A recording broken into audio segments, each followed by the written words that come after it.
इकाई 6 मिश्रित graph mixed graph. पिछले 4 अध्यायों में हमने आंकड़ों को प्रदर्शित करने की 4 विधियों यथा सारणी, रेखाचित्र, दंडचित्र और पाई चार्ट को समझा है। अब हम इन प्रश्नों को हल करना सीखेंगे जिनमें एक साथ उपरोक्त में से किन्हीं 2 विधियों का प्रयोग हुआ है, जैसे कि यूपीएससी सीएसएटी 2013 में पूछे गए प्रश्न में एक साथ दंडचित्र और पाई चार्ट दोनों का प्रयोग हुआ है। ये अध्याय भी पिछले 4 अध्यायों की तरह ही सरल है।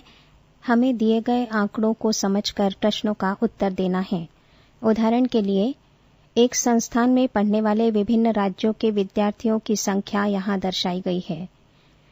उत्तर प्रदेश 600, बिहार 500, मध्य प्रदेश 300, पंजाब 300, हरियाणा 200, उत्तराखंड 400। इन विभिन्न राज्यों के विद्यार्थियों में लड़के और लड़कियों का प्रतिशत यहां दिए गए दंड चित्र में दर्शाया गया है। ये इस प्रकार है। उत्तर प्रदेश लड़कियों का प्रतिशत 40%, लड़के 60%। बिहार लड़के 50%, लड़कियां 50%। मध्य प्रदेश लड़के 60%, लड़कियां 40%। पंजाब लड़के 30%, लड़कियां 70%। हरियाणा लड़के 10%, लड़कियां 90%। उत्तराखंड लड़के 50%, लड़कियां 50%। पृष्ठ 93। प्रश्न 1। संस्थान में पढ़ने वाली बिहार की लड़कियों की संख्या संस्थान में पढ़ने वाले हरियाणा के लड़कों की संख्या से कितनी कम या ज्यादा है? हल। संस्थान में बिहार के विद्यार्थी बराबर 500 रेखाचित्र से। संस्थान में बिहार की लड़कियों की संख्या बराबर बिहार के कुल विद्यार्थी गुणा लड़कियों का प्रतिशत दंडारेख में प्रदर्शित प्रतिशत से बराबर 500 गुणा 50/100 बराबर 250। संस्थान में हरियाणा के विद्यार्थियों की संख्या बराबर 200 रेखाचित्र से। संस्थान में हरियाणा के लड़कों की संख्या बराबर हरियाणा के कुल विद्यार्थी बराबर 90% बराबर 200 गुणा 90/100 बराबर 180। अतः अभीष्ट अंतर बराबर 250 माइनस 180 बराबर 70 ज्यादा। प्रश्न 2। संस्थान में पढ़ने वाली उत्तराखंड की लड़कियों की संख्या और संस्थान में पढ़ने वाले उत्तर प्रदेश के लड़कों की संख्या का अनुपात क्या है? हल। संस्थान में पढ़ने वाली उत्तराखंड की लड़कियों की संख्या बराबर 400 गुणा 45/100 बराबर 180। संस्थान में पढ़ने वाले उत्तर प्रदेश के लड़कों की संख्या बराबर 600 गुणा 60/100 बराबर 360। इसलिए अभीष्ट अनुपात बराबर 180/360 बराबर 1:2। प्रश्न 3। जिन जिन राज्यों की लड़कियों की संख्या लड़कों की संख्या से ज्यादा है, उन सभी राज्यों के लड़कों की संख्या का योग कितना है? हल। सिर्फ मध्य प्रदेश के लड़कों की संख्या लड़कियों की संख्या से कम है दंडारेख से, क्योंकि अनुपात 40% और 60% का है। मध्य प्रदेश के लड़कों की संख्या बराबर मध्य प्रदेश के कुल विद्यार्थी गुणा 40/100 बराबर 300 गुणा 40/100 बराबर 120। प्रश्न 4। समग्र रूप से देखा जाए तो संस्थान में लड़कों की संख्या कितने प्रतिशत है? हल। संस्थान में विद्यार्थियों की कुल संख्या बराबर 600 + 500 + 300 + 300 + 200 + 400 बराबर 2300। संस्थान में लड़कों की कुल संख्या बराबर 600 गुणा 60/100 + 500 गुणा 50/100 + 300 गुणा 40/100 + 300 गुणा 70/100 + 200 गुणा 90/100 + 400 गुणा 55/100 बराबर 300 + 250 + 120 + 210 + 180 + 220 बराबर 1340। अतः वांछित प्रतिशत बराबर 1340/2300 गुणा 100 बराबर 58.26%। प्रश्न 5। संस्थान में पढ़ने वाले प्रत्येक राज्य के औसत कितने लड़के हैं? हल। विद्यार्थियों की कुल संख्या बराबर 1340, कुल राज्य बराबर 6, अतः प्रत्येक राज्य के औसत लड़के बराबर 1340/6 बराबर 223.33। उत्तर। पृष्ठ 94। अभ्यास प्रश्न। निर्देश प्रश्न संख्या 1 से 6। एक संस्थान में पढ़ने वाले विभिन्न राज्यों के विद्यार्थियों का पाई चित्र यहाँ दर्शाया गया है। तथा विभिन्न राज्यों के विद्यार्थियों में लड़कियों का प्रतिशत सारणी में प्रदर्शित है तथा संस्थान के कुल विद्यार्थियों की संख्या 1000 है। पाई चार्ट इस प्रकार है। उत्तर प्रदेश 20%, बिहार 20%, मध्य प्रदेश 10%, राजस्थान 15%, पंजाब 10%, हरियाणा 5%, अन्य 10%। यहाँ एक सारणी है, ये इस प्रकार है। राज्य उत्तर प्रदेश, लड़कियों का प्रतिशत 50%, बिहार 40%, मध्य प्रदेश लड़कियों का प्रतिशत 60%, राजस्थान 33.33%, पंजाब 20%, हरियाणा 10%, अन्य 50%। प्रश्न 1, संस्थान में राजस्थान की लड़कियों की संख्या कितनी है? विकल्प ए 150, बी 100, सी 50, डी 30। सही उत्तर है विकल्प सी 50। हल, संस्थान में राजस्थान के कुल विद्यार्थी बराबर 1000 गुणा 15/100 बराबर 150, इसलिए इनमें लड़कियों की कुल संख्या बराबर 150 गुणा 33.33% बराबर 50। प्रश्न 2, संस्थान में पंजाब के लड़कों की संख्या कितनी है? विकल्प ए 80, बी 50, सी 30, डी 120। सही उत्तर है विकल्प ए 80। हल, संस्थान में पंजाब के कुल विद्यार्थियों की संख्या बराबर 1000 गुणा 10/100 बराबर 100, इसलिए पंजाब में लड़कों की संख्या बराबर 100 माइनस 100 गुणा 20/100 बराबर 80। प्रश्न 3, बिहार की छात्राओं की संख्या पंजाब की छात्राओं की संख्या के कितने गुना है? विकल्प ए 5 गुना, बी 4 गुना, सी 3 गुना, डी इनमें से कोई नहीं। सही उत्तर है विकल्प बी 4 गुना। हल, संस्थान में बिहार के कुल विद्यार्थी बराबर 1000 गुणा 20/100 बराबर 200, इसलिए बिहार की कुल छात्राएं बराबर 200 गुणा 40/100 बराबर 80। चूंकि पंजाब की छात्राओं की संख्या बराबर 100 गुणा 20/100 बराबर 20, अतः वांछित अनुपात बराबर 80 गुणा 20 बराबर 4 गुना। प्रश्न 4, हरियाणा, बिहार और मध्य प्रदेश को मिलाकर छात्रों की कुल संख्या कितनी है? विकल्प ए 165, बी 275, सी 145, डी 205। सही उत्तर है विकल्प डी 205। हल, संस्थान में हरियाणा के विद्यार्थियों की कुल संख्या बराबर 1000 गुणा 5/100 बराबर 50, अतः संस्थान में हरियाणा के छात्रों की कुल संख्या बराबर 50 माइनस 50 गुणा 10/100 बराबर 45। इसी तरह संस्थान में बिहार के छात्रों की संख्या बराबर 200 माइनस 80 बराबर 120। चूंकि संस्थान में मध्य प्रदेश के कुल विद्यार्थियों की संख्या बराबर 1000 गुणा 10/100 बराबर 100, इनमें छात्रों की संख्या बराबर 100 माइनस 100 गुणा 60/100 बराबर 40, इसलिए तीनों राज्यों को मिलाकर छात्रों की कुल संख्या बराबर 45 प्लस 120 प्लस 40 बराबर 205। प्रश्न 5, उत्तर प्रदेश, बिहार और पंजाब को मिलाकर लड़कों का प्रतिशत इन राज्यों के विद्यार्थियों की कुल संख्या में कितना है? विकल्प ए 7/12%, बी 9/12%, सी 7/13%, डी इनमें से कोई नहीं। सही उत्तर है विकल्प डी इनमें से कोई नहीं। हल, चूंकि संस्थान में उत्तर प्रदेश के विद्यार्थियों की कुल संख्या बराबर 1000 गुणा 30% बराबर 300, बिहार के विद्यार्थियों की कुल संख्या बराबर 200, पंजाब के विद्यार्थियों की कुल संख्या बराबर 100। चूंकि संस्थान में उत्तर प्रदेश के लड़कों की संख्या बराबर 300 माइनस 300 गुणा 50/100 बराबर 150, संस्थान में बिहार के लड़कों की संख्या बराबर 120, संस्थान में पंजाब के लड़कों की संख्या बराबर 100 माइनस 100 गुणा 20/100 बराबर 80। वांछित प्रतिशत बराबर 80 प्लस 120 प्लस 150 बटे 300 प्लस 200 प्लस 100 गुणा 100 बराबर 700/12%। प्रश्न 6, निम्न में से कौन सा कथन असत्य है? विकल्प ए हरियाणा के लड़कों की संख्या मध्य प्रदेश के लड़कों की संख्या से ज्यादा है, बी उत्तर प्रदेश के लड़कियों की संख्या बिहार के लड़कों की संख्या से ज्यादा है, सी बिहार की लड़कियों की संख्या राजस्थान के लड़कों से ज्यादा है, डी इनमें से कोई नहीं।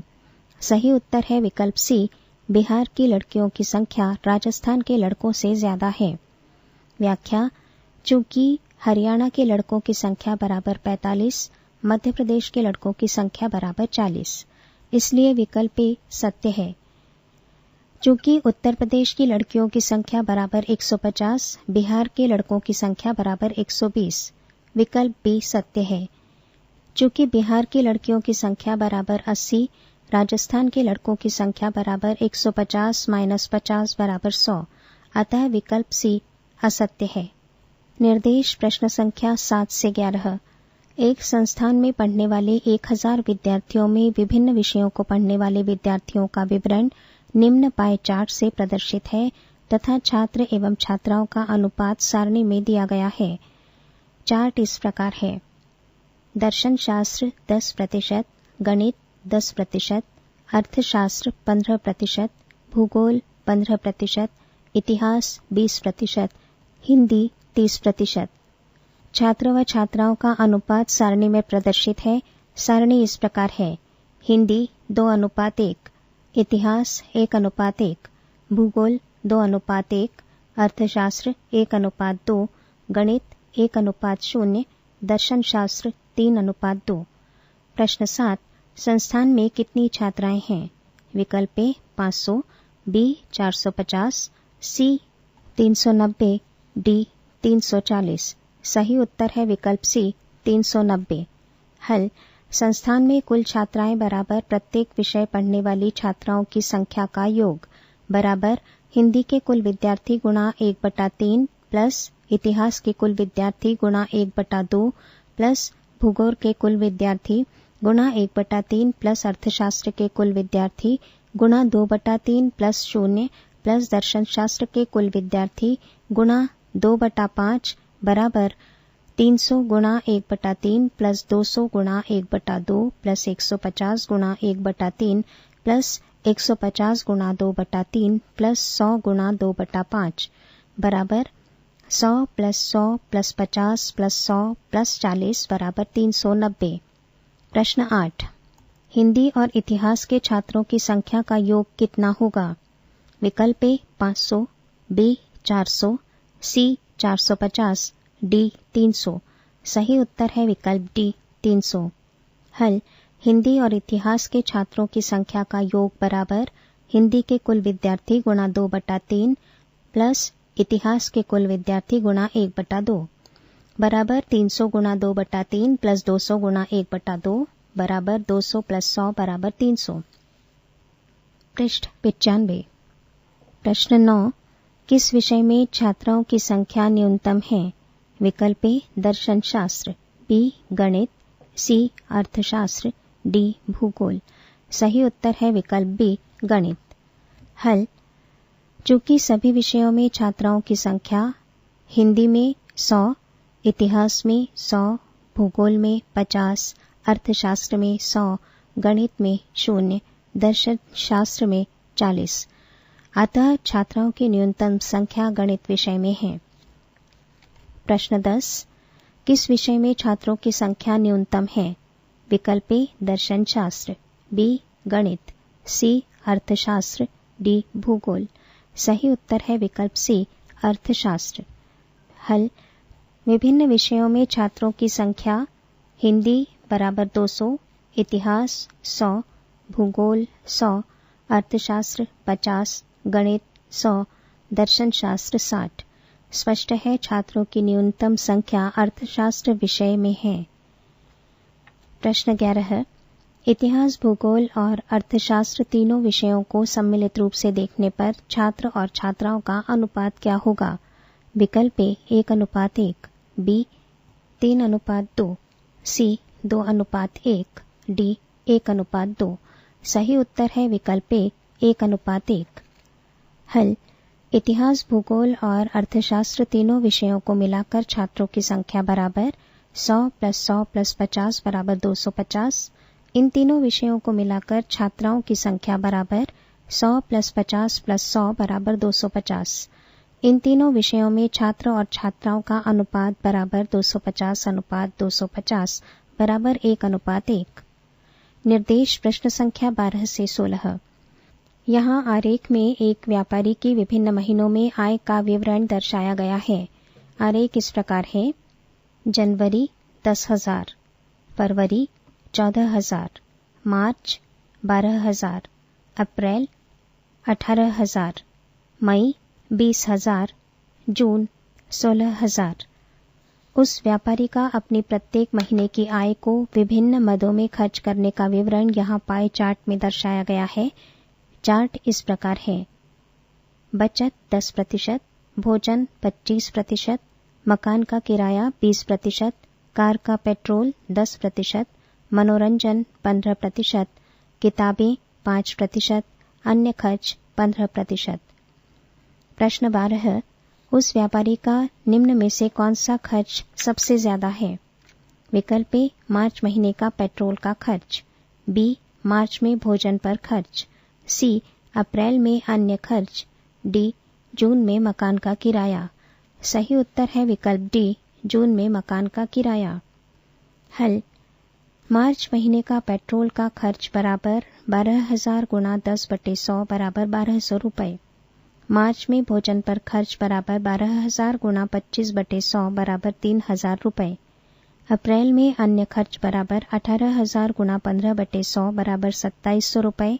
जून में मकान का किराया बराबर 16,000 गुणा 20/100 बराबर 3200 रुपये। अतः सही विकल्प डी है। प्रश्न 13। उस व्यापारी का वर्ष के शुरुआती 3 महीनों में मनोरंजन का कुल खर्च कितना है? विकल्प ए 6,000 रुपये, बी 5,400 रुपये, सी 7,200 रुपये, डी 6,400 रुपये। सही उत्तर है विकल्प बी 5,400 रुपये। हल। जनवरी, फरवरी एवं मार्च में कुल आय बराबर 36,000 रुपये। इन महीनों में मनोरंजन पर खर्च बराबर 36,000 गुणा 15/100 बराबर 5,400 रुपये। उत्तर बी। प्रश्न 14। दिए गए सभी महीनों में व्यापारी का पेट्रोल पर औसत खर्च कितना है? विकल्प ए 1,700 रुपये, बी 1,250 रुपये, सी 1,500 रुपये, डी 1,326 रुपये। सही उत्तर है विकल्प सी 1,500 रुपये। हल। सभी महीनों की आय बराबर 90,000 रुपये। पेट्रोल पर कुल खर्च बराबर 90,000 गुणा 10% बराबर 9,000 रुपये। पेट्रोल पर औसत खर्च बराबर 9,000/6 बराबर 1,500 रुपये। उत्तर सी। प्रश्न 15। उस व्यापारी का जून में भोजन पर खर्च और जनवरी में बचत का अनुपात क्या होगा? विकल्प ए 4:1, बी 2:1, सी 8:5, डी 5:2। सही उत्तर है विकल्प ए 4:1। हल। जून में भोजन पर खर्च बराबर 16,000 गुणा 25/100 बराबर 4,000 रुपये। जनवरी में बचत बराबर 10,000 गुणा 10/100 बराबर 1,000 रुपये। अभीष्ट अनुपात बराबर 4:1। उत्तर ए। प्रश्न 16। निम्न में से कौन सा कथन सत्य है? विकल्प ए व्यापारी की आय जनवरी से जून तक बढ़ती रही है, बी फरवरी से मार्च के बीच आय में प्रतिशत कमी अप्रैल से मई के बीच आय में प्रतिशत वृद्धि के बराबर है, सी जनवरी से जून के बीच उसकी आय में 160% की वृद्धि हुई, डी इनमें से कोई नहीं। सही उत्तर है विकल्प डी, इनमें से कोई नहीं। हल।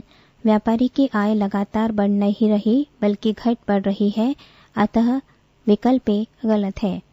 फरवरी से मार्च के बीच आय में कमी एवं अप्रैल से मई के बीच आय में वृद्धि बराबर है, न कि प्रतिशत में कमी एवं वृद्धि, अतः बी गलत है। जनवरी से जून के बीच आय में वृद्धि बराबर 16,000 माइनस 10,000 बटे 10,000 गुणा 100 बराबर 6,000 बटे 10,000 गुणा 100 बराबर 60%।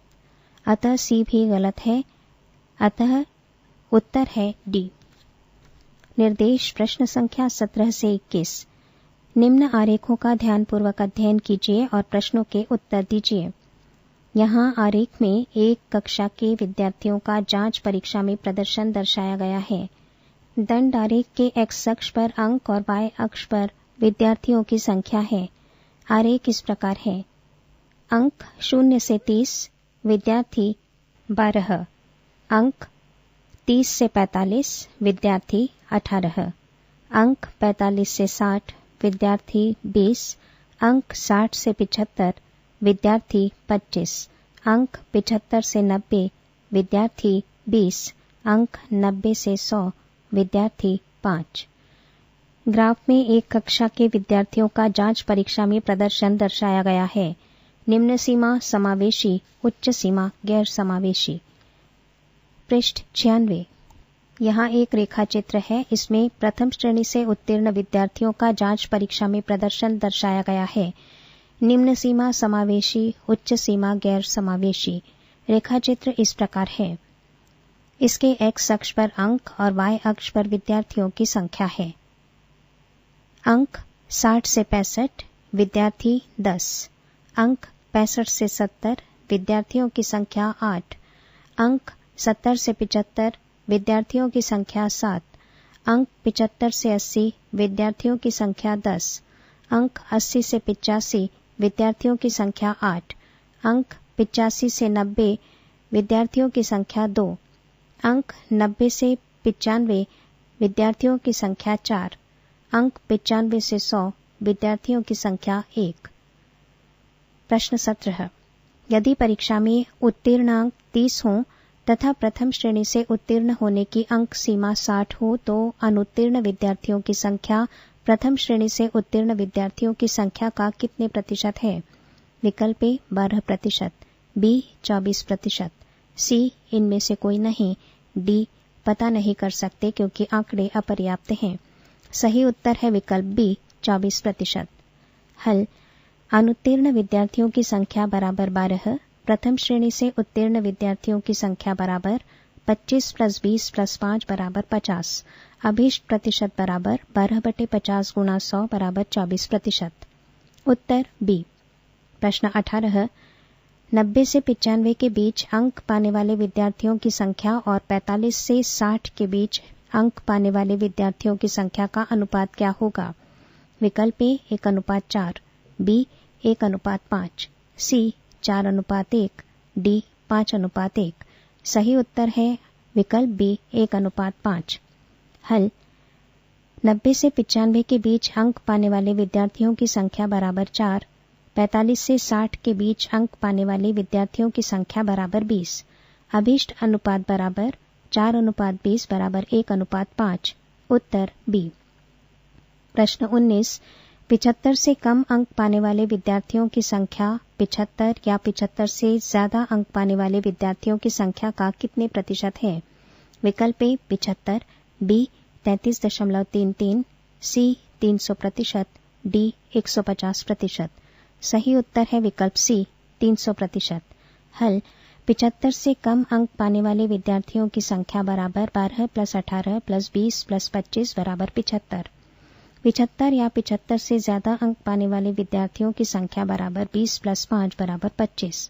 अभीष्ट प्रतिशत बराबर 75/25 × 100 बराबर 300%। उत्तर सी। प्रश्न 20। निम्नांकित में से अंकों के किस अंतराल में सबसे कम विद्यार्थी हैं? विकल्प ए 90 से 100, बी 0 से 30, सी 85 से 90, डी 95 से 100। सही उत्तर है विकल्प डी 95 से 100। हल। 90 और 100 के बीच विद्यार्थी बराबर 5, 0 से 30 12 विद्यार्थी, 85 से 90 2 विद्यार्थी, 95 से 100 1 विद्यार्थी। उत्तर डी। प्रश्न 21। संस्थान के कुल कितने प्रतिशत विद्यार्थी उत्तीर्ण हुए जबकि परीक्षा में उत्तीर्णांक 30 हो? विकल्प ए 25%, बी 50%, सी 88%, डी 5%। सही उत्तर है विकल्प सी 88%। हल। कुल विद्यार्थी बराबर 12 + 18 + 20 + 25 + 20 + 5 बराबर 100, अनुत्तीर्ण बराबर 12, उत्तीर्ण बराबर 100 - 12 बराबर 88। अतः उत्तीर्ण प्रतिशत बराबर 88/100 × 100 बराबर 88। उत्तर सी। निर्देश प्रश्न संख्या 22 से 26। यहाँ दिए गए 2 संचित्रों का अध्ययन कीजिए और उसके पश्चात दिए गए प्रश्नों के उत्तर दीजिए। चित्र 1 में एक विश्वविद्यालय के कुछ चुनिंदा विभागों में अध्यापकों की लिंग अनुसार संख्या दर्शाई गई है। दंड आरेख के एक्स अक्ष पर विषय और वाई अक्ष पर पुरुषों और महिलाओं की संख्या है। आरेख इस प्रकार है। भौतिकी पुरुष 32, महिलाएं 8। गणित पुरुष 28, महिलाएं 8।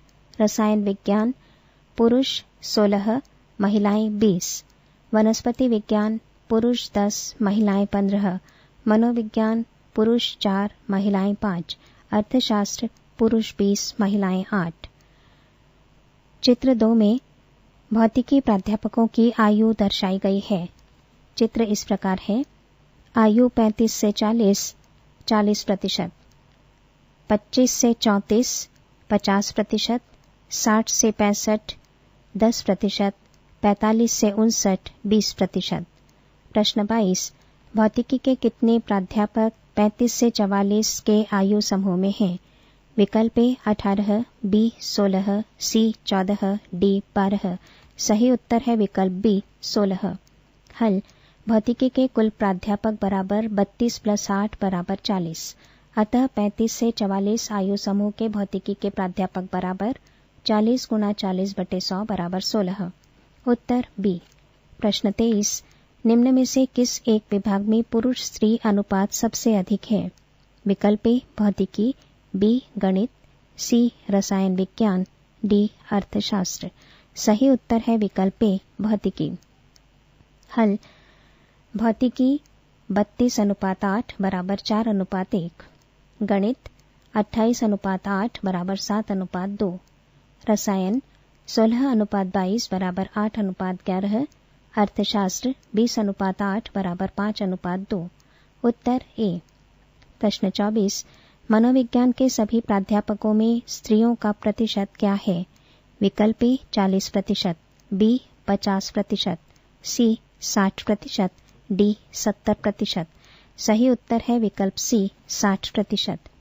हल अभीष्ट प्रतिशत बराबर 6/6 + 4 × 100 = 60%। उत्तर सी। प्रश्न 25। यदि भौतिकी की 25 से 34 आयु समूह की स्त्री प्राध्यापकों की संख्या उस आयु समूह के भौतिकी के कुल प्राध्यापकों का 25% है, तो 25 से 34 आयु समूह के भौतिकी के पुरुष प्राध्यापकों की संख्या क्या है? विकल्प ए 9, बी 6, सी 3, डी 2।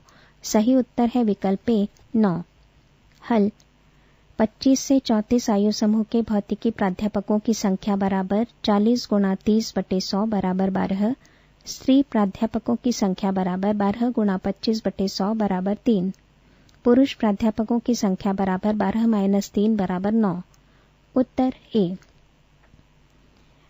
प्रश्न 26। यदि मनोविज्ञान के प्राध्यापकों की संख्या विश्वविद्यालय में कार्यरत कुल प्राध्यापकों की 2% है, तब इस विश्वविद्यालय में प्राध्यापकों की कुल संख्या कितनी है? विकल्प ए 400, बी 500, सी 600, डी 700। सही उत्तर है विकल्प बी 500। हल माना विश्वविद्यालय के कुल प्राध्यापकों की संख्या बराबर x, इसलिए x × 2/100 = 10, इसलिए 2x = 1000, इसलिए x = 500। उत्तर बी। पृष्ठ 97। निर्देश प्रश्न संख्या 27 से 30। निम्न दंड आरेख में एक कंपनी के विभिन्न विभागों के करोपरांत लाभ PAT को उसके कर पूर्व लाभ PBT के प्रतिशत के रूप में दर्शाया गया है। आगामी प्रश्नों को हल करने के लिए निम्न आरेख को आधार बनाइए। PAT = PBT - कर, PBT = कर पूर्व लाभ, PAT = करोपरांत लाभ, कर = निरपेक्ष कर। PBT के प्रतिशत के रूप में PAT यहाँ दर्शाई गई है। ग्राफ में x अक्ष पर वर्ष और y अक्ष पर विभाग हैं। ग्राफ इस प्रकार है। वर्ष 1995, सॉफ्टवेयर विभाग 21, हार्डवेयर विभाग 30, अन्य विभाग 35। 1996, सॉफ्टवेयर विभाग 28, हार्डवेयर विभाग 35, अन्य विभाग 30। वर्ष 1997, सॉफ्टवेयर विभाग 30, हार्डवेयर विभाग 32, अन्य विभाग 40। वर्ष 1998 सॉफ्टवेयर विभाग 30, हार्डवेयर विभाग करीब 32 और अन्य विभाग 40। वर्ष 1999 सॉफ्टवेयर विभाग 38, हार्डवेयर विभाग 30, अन्य विभाग 45। वर्ष 2000 सॉफ्टवेयर विभाग 32, हार्डवेयर विभाग 30, अन्य विभाग 40। कृपया ग्राफ के विषय में अधिक जानकारी के लिए आप अपने शिक्षक से संपर्क कीजिए। ग्राफ का मुद्रण ठीक से नहीं है। प्रश्न 27। 1996 में सॉफ्टवेयर विभाग का पीबीटी 1997 में इसके द्वारा दिए गए कर के बराबर है। 1996 के उसके पीबीटी का 1997 के पीबीटी से क्या अनुपात है? विकल्प ए 7:10, बी 3:10, सी 3:7, डी 5:3।